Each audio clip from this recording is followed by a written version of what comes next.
Tansik, good evening. I'm T.R. Wheatley. Welcome to APTN National News. Today at the Province House in Halifax, Nova Scotia, the Mi'kmaq and supporters gathered to protest the province's lifting of a ban on uranium exploring and mining, including the lack of Mi'kmaq consultation and consent.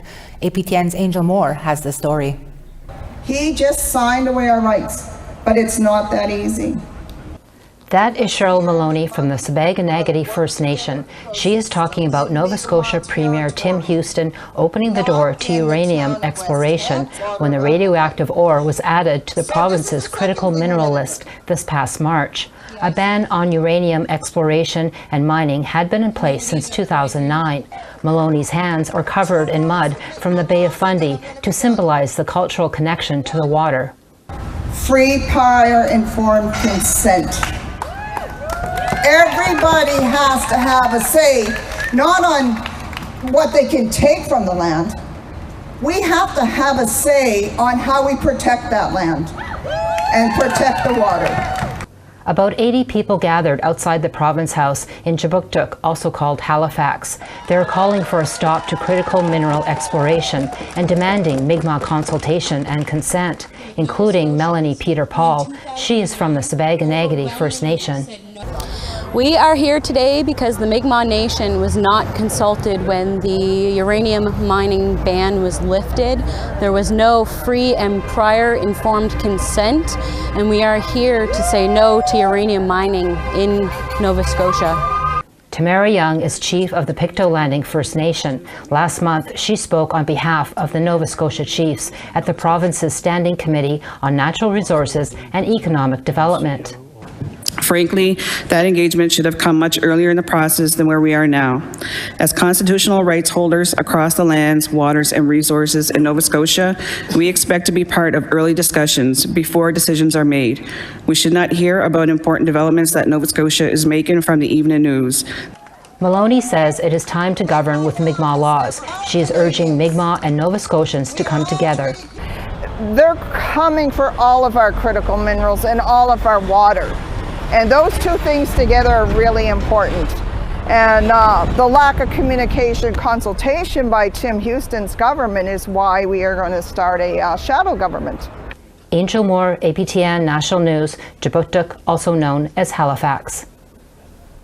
The fallout continues after the Doug Ford government rammed through its controversial Bill 5 in the Ontario legislature on Wednesday. On Friday, the head of the Chiefs of Ontario, which represents 133 First Nations across the province, weighed in on the bill. APTN's Fraser Needham has more. Abram Benedict says the Progressive Conservatives made the wrong decision this week by using their majority to force through the passage of Bill 5. Very disappointed that this week we've seen the government of Ontario proceed with accepting the bill through its processes, even though they've heard, quite strongly from our chiefs across the region that we reject Bill 5 in its current context, including the amendments that have been proposed. The bill has raised the ire of First Nations because they say it was passed without proper consultation. It aims to create special economic zones in areas such as Northern Ontario's Ring of Fire. This would speed up development while bypassing environmental regulations at the same time. Benedict says First Nations are open to meeting with the Premier and Minister of Indigenous Affairs, Greg Rickford. The Premier did commit to meeting with leadership. Unfortunately, we haven't been able to secure that meeting as of yet.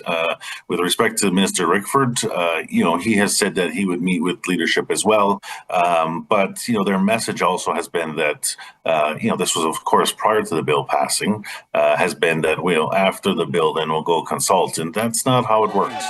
But one thing that is non-negotiable is Bill 5 in its current form has to go. And now that the bill has been passed, it still continues to be the same. The government needs to repeal the legislation so that they can reset how the process has been, and that they are having meaningful conversations, dialogue with the rights holders, so that we can find a pathway forward together. The Neskantaga and Anishinaabe nations have also sent out statements condemning the legislation. Fraser Needham, APTN National News, Ottawa. Also, new federal legislation aimed at removing barriers for major projects could be put in place before Parliament rises for the summer.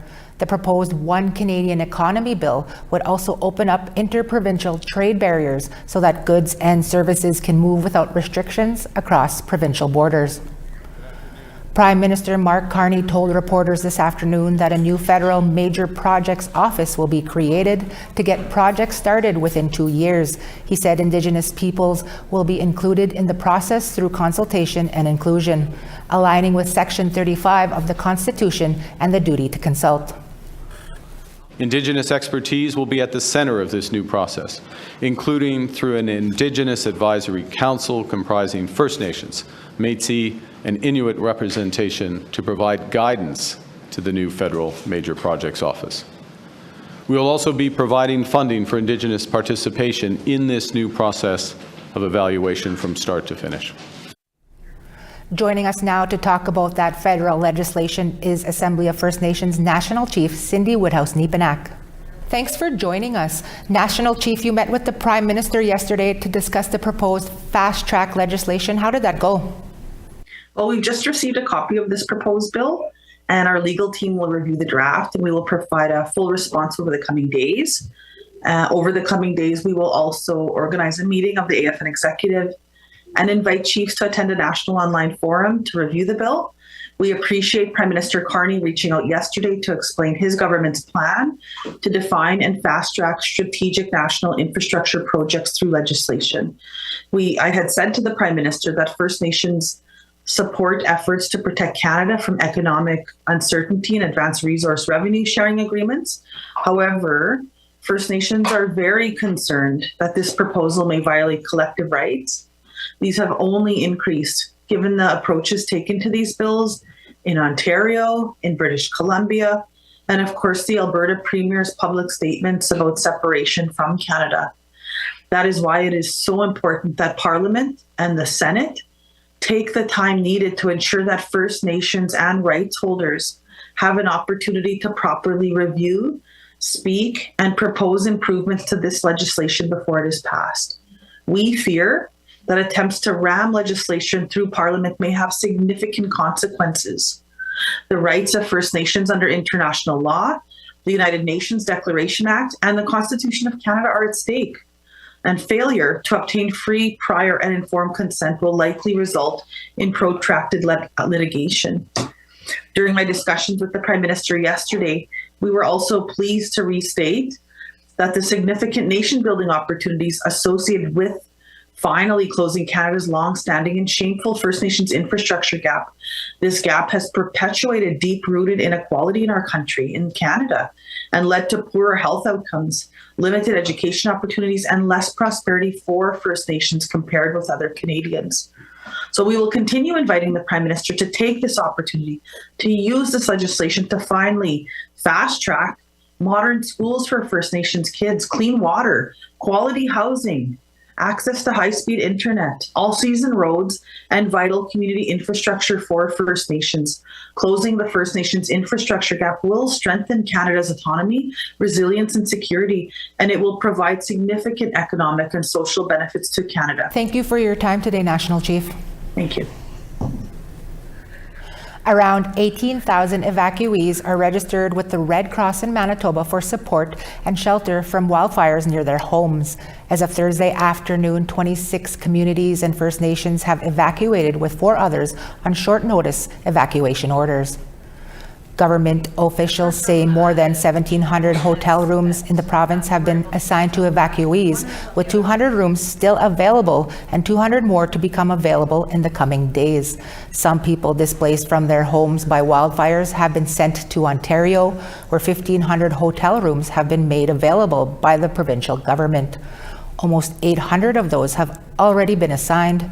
Manitoba says about 360 evacuees were still in temporary shelters on Thursday morning. Thousands of Manitobans have been displaced from their homes and communities, and as a government, we have moved very quickly to give them safety and shelter. Working across multiple government departments, working with community partners, with Canada, we've accomplished a huge scale evacuation in a fairly short time. Because of the huge scale of this crisis, we did open congregate shelters to provide immediate safety. However, as policy, Manitoba aims to provide hotel rooms for all evacuees. Now the majority of evacuees are in hotel rooms or with friends and family. Now to British Columbia, where a fire that broke out last week is threatening a First Nation community in that province. APTN's Tina House has the story. The Kiskatna River fire started last Wednesday, May the 28th, from a lightning strike, and due to high winds and dry conditions, has now exploded to cover over 7,000 hectares, threatening the Kelly Lake Cree First Nation, which is near the BC-Alberta border. So we are seeing this fire moving at a rapid rate towards the Alberta border, most aggressively north of Kelly Lake and south of the community of Kelly Lake. However, the fire has been spotting into the community of Kelly Lake. So quite rapid, extreme fire behavior, aggressive fire behavior, and significant growth towards the Alberta border. Shelley Kellio from the Kelly Lake Cree Nation says the fire grew so quickly. We noticed smoke coming from the southwest. So we had Philip Campbell and his wife go out to drive to close to an area we call Kiskatna, which means cut bank in Cree. And they went down the Dead Cat Road, and this is where they had shot some video of that wildfire and the walls of flames that were happening. It was reported. The evacuation alert was issued last Thursday, and over 70 people were given just 2 hours to pack and leave immediately. They are now in a hotel in Dawson Creek. However, a few members of the community stayed behind to help. Firefighting crews are currently on the ground fighting the flames, as well as air support. This video shows them scooping up water from Kelly Lake to douse on the fire in the hopes of saving homes and other structures. We're really concerned, and of course, nobody wants to lose their personal property, and it's really worrisome right now. So the latest information provided by BC Wildfires says the fire is just now 1 kilometer away from the community, and they have now issued a full evacuation order for everyone to leave. Strong winds are forecast for the next 4 days, making the situation more volatile. Given the extreme fire behavior, there are currently no achievable control objectives on that east flank. It is much too dangerous, risky, and volatile to have people at the head of this fire. Aircraft are working on bucketing in the Kelly Lake area to try to slow it down, or kind of redirect it into certain areas if possible. But given the extreme nature of this fire behavior, certainly there's no chance of stopping it where it's at. all we could do is ask the public to pray for our community, and that's all we could do.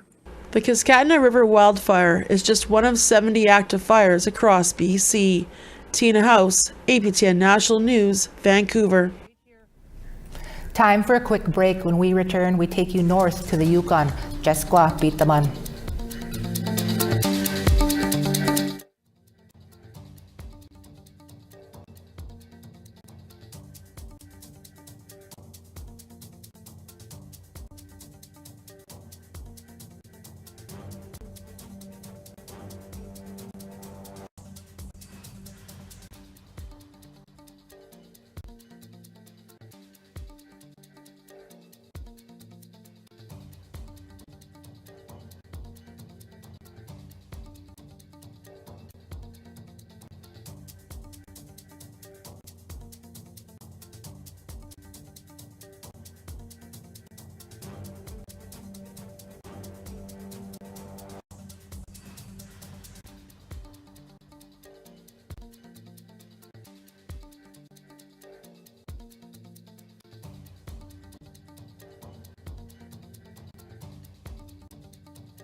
A Mi'kmaq group has received funding from Environment Canada and Climate Change to purchase and protect some coastal lands along the Bay of Fundy. The Signigduk is a Mi'kmaq-led climate action project. It received over $900,000 over 3 years to protect the New Brunswick coastline of the Upper Bay of Fundy and to purchase 100 hectares of land that will be donated to a Mi'kmaq land trust by 2030. The project is partnered with the Elsipogtog Mi'kmaq Nation to restore and protect salt marshes, which store carbon and protect the coast. The founder of Signigduk is Lyle Vicaire. He hopes this project will help promote Indigenous conservation. Indigenous-led conservation, Mi'kmaq, Edawaptumuk, Tuwaisean, a lot of these concepts are coming out into light. You know, like a lot of indigenous people are being trained in sciences and using indigenous knowledge, what we were taught, and with stuff we're being taught in the sciences, and doing these initiatives is part of that whole grand scheme, as how I see it. The 2025 Provincial Auditor Report version 1 was released this week. Although the report covers many areas for improvement, healthcare and education stand out as key areas where Saskatchewan residents could see better results. Video journalist Rachel May spoke with the Provincial Auditor. We looked at where they could do things better going forward. Provincial Auditor Tara Clement says that people struggling with addictions are waiting too long to be seen. What we did find is the Saskatchewan Health Authority isn't doing, enough to almost analyze what is the extent of wait times that clients are having to encounter before they are being able to see a prescriber in the outpatient scenario. She says the audit found average wait times are just over 4 days, exceeding the 3-day recommendation. The audit also found problems with addiction treatment centers not preparing clients for returning to their communities, with many having to come back for more treatment. It was much the same story in education. And we found that the Ministry of Education had made some improvements for sure. Provincial educators have implemented the ministry's Inspiring Success framework to integrate Indigenous knowledge, culture, and languages into curriculum from preschool to grade 12. But a previous audit found that in 2023, 48% of Indigenous students graduated within 3 years of starting grade 10, compared to 88% of non-Indigenous students. Reading levels show a similar gap. Only 28% of Indigenous grade 3 students read at grade 3 level or above, versus 57% of non-Indigenous students. Clement says the ministry hasn't set a goal for improvement in this area, and that needs to happen to measure progress. But what we found that they haven't done is they haven't set targets overall in terms of allowing them to measure what is that almost baseline that you're striving for, and are we being successful in terms of undertaking initiatives? Clement says she's glad to see public sectors working to implement recommendations to help ensure the best outcomes for Saskatchewan citizens. Rachel May, APTN National News, Saskatoon. First Nations in the Yukon announced Wednesday that they'll be combining a group of regional leadership roles. Beginning in October, the Council of Yukon First Nations Grand Chief will take over the responsibilities currently held by the Assembly of First Nations Regional Chief, representing all 14 Yukon First Nations at the national level. In a joint statement, the organizations say the goal of the merge is to streamline governance, reduce duplication, and strengthen national and political advocacy grounded in shared priorities of all 14 Yukon First Nations. Currently, the Yukon is represented at the AFN by Regional Chief Kluani Adamek, who has been in the role since 2018. The Council of Yukon First Nations is set to elect a new Grand Chief on June 25th. Time for one last break. We hear from our colleagues at Nouvelles National and Investigates. Be right back.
Pitigwe, welcome back. Time now for our photo of the day.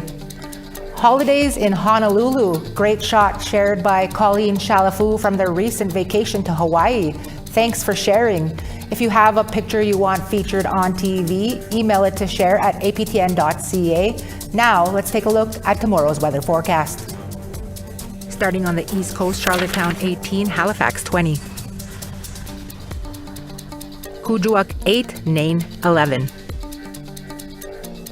Chibougamau 19, Quebec City 23. Sault Ste. Marie 23, Peterborough 25. Big Trout Lake 24, Kapuskasing 24. Churchill 18, God's Lake 23. Barons River 23, Dauphin 18. North Battleford 16, Regina 19. Uranium City 17, Buffalo Narrows 15. Fort Chipewyan 13, Peace River 22. Edmonton 20, Lethbridge 22. Bella Coola 28, Campbell River 26. Smithers 24, Prince Rupert 15. Old Crow 17, Beaver Creek 17. Wrigley 20, Trout Lake 23. Tuktoyaktuk 12, Colville Lake 16. Cambridge Bay 1, Whale Cove 7. Arctic Bay 2, Igloolik 4. Every tattoo has a story. For some, it can be a constant reminder of a traumatic past influenced by gangs and violence. This week, on an all-new episode of APTN Investigates, video journalist Tamara Pimentel meets up with 3 women as they work on erasing painful chapters of their past. With more on the story, Tamara joins us now in studio. Tamara, can you tell us about the women in your story and how they're erasing their past? So I interviewed 3 Indigenous women in Winnipeg. All 3 of them have tattoos that resemble a past that they aren't particularly proud of, whether that's gang involvement, whether they're a victim of violence and intergenerational trauma. And as part of their healing journey, they're having those tattoos removed through a nonprofit here in the city. In my episode, as they go through the tattoo removal process, it takes quite a few appointments to get those tattoos removed. They share their stories that come with the tattoos. Can you tell us about the tattoo removal project that's offered here in Winnipeg? So the project is called Mother Inc. It was created by Della Stanky, and it's funded by the city and the province. And the way it started is Della used to work in halfway houses in Winnipeg, and a lot of people told her they were afraid to leave the house because of their tattoos. They felt it was a target, and they were afraid that maybe they would be jumped by their old gang or rival gangs. So she now offers free tattoo removals to anyone leaving that lifestyle. And she even brings her services into jails so men and women can get rid of their ink before their release date. And it's the only service like it in North America. Tamara, what stood out to you while speaking with the women? So what stood out to me was the hard work that they went through to get to this point in their lives with very little support. Each woman said that when she was being released from Provincial jail in Manitoba, there were not a lot of supports there. All 3 told me that when they were released, they wouldn't have connections to outside supports. And they actually said they would get dropped off at a bus stop just on the outskirts of this city. When they were released, they were just given a bus ticket, some change, and left at that bus stop, making it really easy to fall back into the same scene, get in with the same people, and ultimately end up back in jail again.